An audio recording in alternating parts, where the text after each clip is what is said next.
Praise the lord. ప్రభు అయిన యేసుక్రీస్తు నామమున ఈ కార్యక్రమంను వీక్షిస్తున్న మీ అందరికీ శుభములు తెలియపరుస్తూ ఉంటాను. విజన్ బ్యూటీ ఫెలోషిప్ వారి యేసుతో ఏకాంత సమయం ఈ మౌన ధ్యాన కార్యక్రమమునకు మిమ్మల్ని అందరినీ ప్రేమతో ఆహ్వానిస్తూ ఉంటున్నాను.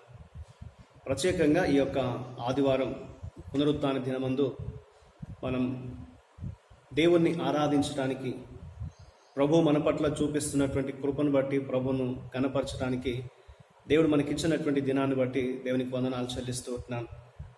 ఇప్పుడున్న పరిస్థితిలో మనం నేరుగా మందిరానికి వెళ్ళి ఆరాధించలేనప్పటికీ మన గృహాల్లో ఉంటూ కుటుంబముగా దేవుణ్ణి ఆరాధించవలసిన వారమైనాం.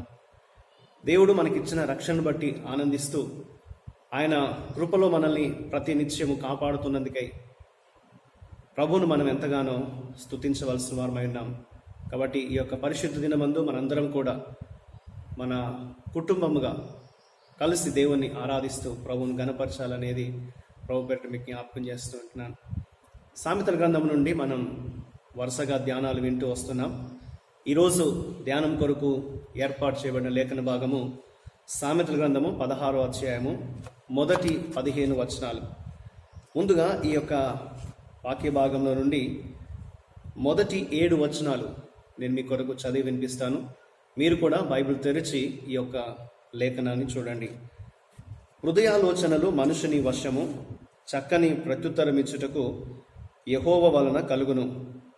ఒకని నడతలన్నీ వాని దృష్టికి నిర్దోషములుగా కనబడును. యెహోవా ఆత్మలను పరిశోధించును.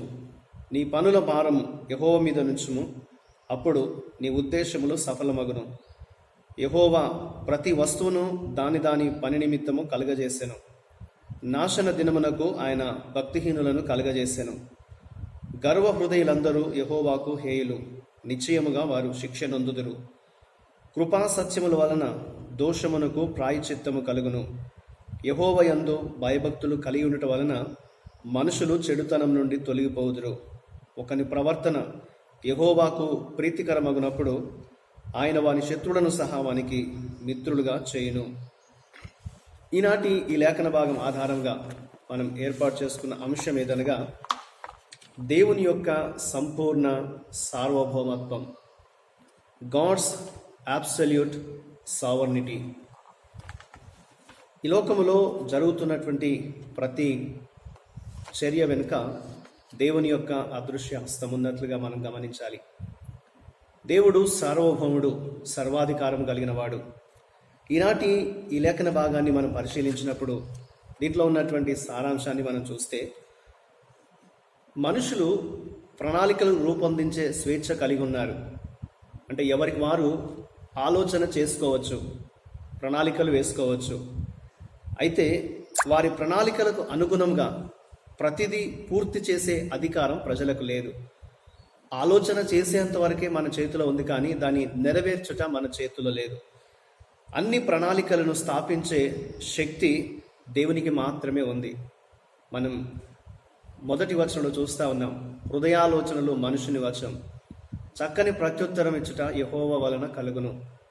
కాబట్టి మనం ఎన్ని ఆలోచించినప్పటికీ సరి అయిన జవాబు, చక్కని ప్రత్యుత్తరం దేవుని వలన కలుగుతుంది. దేవునికి మాత్రమే ఈ ప్రణాళికలను స్థిరపరిచే శక్తి ఆయన కలిగి ఉన్నాడు అనేది మనం చూస్తాం. అందువలన మనుషుల యొక్క వ్యవహారాలు దేవునికి నమ్మకంతో అప్పగిస్తే, మన ప్రణాళికలు దేవునికి మనం ఆయన మీద భారం వేస్తే మన ప్రణాళికలు నెరవేరడం మనం చూస్తాం. కాబట్టి మన జీవితంలో మనం ఏ ఆలోచన చేసినప్పటికీ మన భారాన్ని దేవుని మీద మోపితే దేవుడు దాన్ని నెరవేర్చేటట్లు చేస్తాడు. అయితే దీనికి విరుద్ధంగా చెడు చేసే అహంకారులు దేవుడు వారి కోసం సిద్ధం చేసిన విపత్తులో పడతారు. ఈ భూమి మీద ఉన్నటువంటి రాజులు వారికి ఉన్నటువంటి సంపూర్ణ అధికారాన్ని వినియోగించే వ్యక్తులుగా ఉన్నారు. దేవుడు వారిని ఆయన అధికారం ఇచ్చి నాయకులుగా, రాజులుగా నియమించాడు. ఏదేమైనా రాజులు తమ అధికారాన్ని దుర్వినియోగం చేయకూడదు అనేది దేవుడు జ్ఞాపకం చేస్తున్నాడు. అయితే వారు నిజాయితీగా మాట్లాడేవారుగా, నీతిని స్థాపించడానికి తమను తాము అంకితం చేసుకొని తమ అధికారాన్ని సరిగ్గా ఉపయోగించుకునే వారుగా ఉండాలి అనేది లేఖనం మనకు జ్ఞాపకం చేస్తుంది. నీతి యొక్క సంపూర్ణ ప్రమాణము దేవుడు మాత్రమే స్థాపిస్తాడు. మరియు రాజులు ఈ ప్రమాణానికి అనుగుణంగా వారు నడుచుకోవాలి. దేవుడు ఏర్పరిచినటువంటి ఆ ప్రమాణానికి అనుగుణంగా అధికారులు కానీ మనుషులందరూ కానీ నడుచుకోవడం తప్పనిసరి అని ఈ లేఖనం మనకు జ్ఞాపకం చేస్తుంది. ఈ వాక్య భాగంలో దేవుడు ఏమై ఉన్నాడు అని మనం ప్రశ్నించుకుంటే మొదటి 3 వచనాలు అలాగే 9వ వచనం మనకి ఈ విషయాన్ని తెలియజేస్తూ ఉన్నాయి. దేవుడు మన జీవితంలో ప్రతి దానిని సంపూర్ణ సార్వభౌమ అధికారంతో నడిపిస్తూ ఉంటాడు, పరిపాలన చేస్తూ ఉంటాడు. మన జీవితంలో ఏది జరిగినప్పటికీ ఆయన సంపూర్ణమైన అధికారమును మన జీవితం పైన కలిగి ఉన్నాడని మనం గుర్తించాలి. ప్రణాళికలు రూపొందించడం, వాటిని సాధించడానికి పని చేయడం అవసరమే, కానీ అన్ని విషయాలు దేవుని చేతనే నెరవేర్చబడతాయని, అన్ని విషయాలు దేవుని చేతనే నిర్వహించబడతాయని మనం ఎన్నటికీ మర్చిపోకూడదు. ఎందుకంటే మనం ప్రణాళికలు వేస్తాం, ఆలోచన చేస్తాం, దాన్ని సాధించుకోవడానికి పని చేస్తూ ఉంటాం.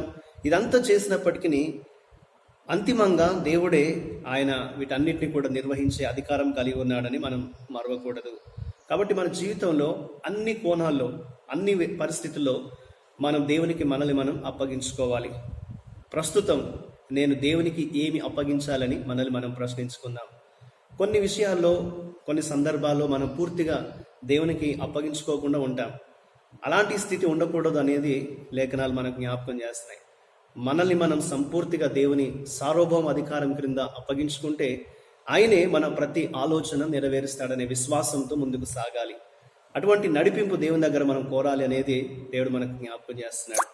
ఈ వాక్యం ద్వారా మనం నేర్చుకోవాల్సిన పాఠం ఏమనగా 10 నుండి 15 వచనాలు గమనిస్తే, దేవుని ప్రతినిధులుగా జ్ఞానం ద్వారా పరిపాలించే నాయకులు ధర్మాన్ని మరియు సమగ్రతను వారు ప్రోత్సహిస్తారు. ధర్మాన్ని వారు నెరవేర్చేవారుగా ఉంటారు మరియు సరియైన తీర్పునిచ్చి వారు దుర్మార్గుల్ని శిక్షించేవారుగా ఉంటారు. అందువలన జ్ఞానం గల నాయకుడి పాలన వారి దేశ ప్రజలకు శ్రేయస్సుని తెస్తుంది. కాబట్టి మన దేశానికి జ్ఞానంతో పరిపాలించే నాయకుడు ఉండుట ఎంతో అవసరం అనేది ఈ మాట మనకు గుర్తు చేస్తుంది.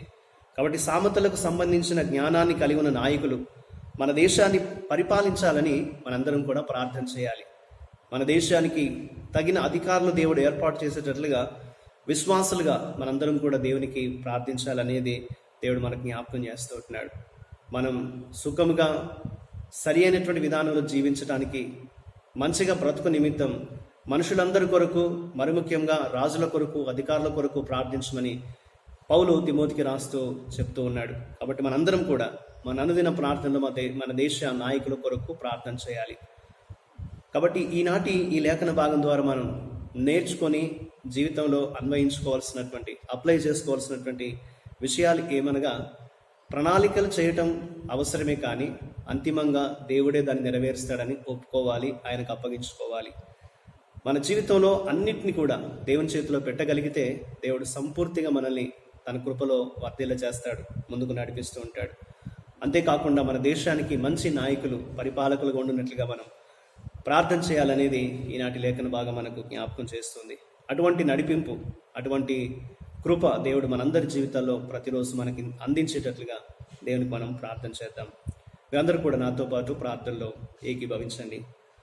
ప్రభువా, మమ్మల్ని రక్షించుకున్నావు, ఇంతవరకు నీ కృపలో కాపాడుతున్నావు, నీకు వందనాలు. మేము నీ సంకల్పానికి అనుగుణంగా అన్ని విషయాలు స్థాపించబడతాయని నమ్మటానికి మాకు సహాయం చేయండి. మా జీవితంలో ప్రతి క్షణం ఆనందంగా జీవించడానికి, అలాగే మిమ్మును సంతోషపెట్టడానికి మా వంతు కృషి మేము చేసే విధంగా మాకు సహాయం చేయమని, మమ్మల్ని నీ కృపలో నడిపించమని, నీ అధికారం క్రింద మమ్మల్ని స్థిరపరచమని యేసుక్రీస్తు నామమున ప్రార్థిస్తున్నాను తండ్రి. ఆమేన్. ప్రియులారా, మీరు సమయం తీసుకొని ఈ యొక్క ధ్యానాన్ని విన్నందుకు మీ అందరికీ ప్రత్యేకమైన వందనాలు. ప్రతిరోజు మీకు అందించబడుతున్న ఈ అనుదిన ధ్యానాల ద్వారా మీరు మేలు పొందినట్లయితే తప్పకుండా మాకు తెలియచేయండి. మీ అనుభవాల్ని మాతో పంచుకోవాల్సిందిగా కోరుతూ ఉంటున్నాను. ప్రభు కృప మనందరికీ నిత్యము తోడై ఉండి నడిపించునుగాక. ఆమేన్.